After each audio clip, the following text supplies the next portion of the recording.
করে লাউড়া ছুঁড়ে ফেলে দিতে কিচ্ছু হবে না, মরে যাবে মা, গাছে গাছে বেঁধে যাবে। ধাক্কা খেলে মরে যাবে।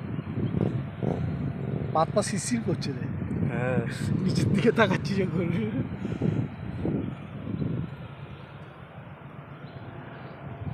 সিনটা এরকম হবে, পাহাড়ের খাদ।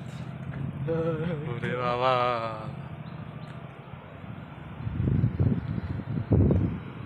इधर बैठ जाओ।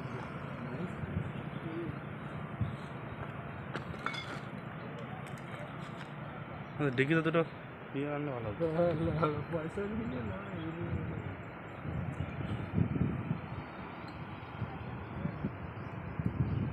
আমি জানতাম এখানটা তুই আসার পরে বলি আর সারা দুটো বিয়ার নিয়ে যাবো।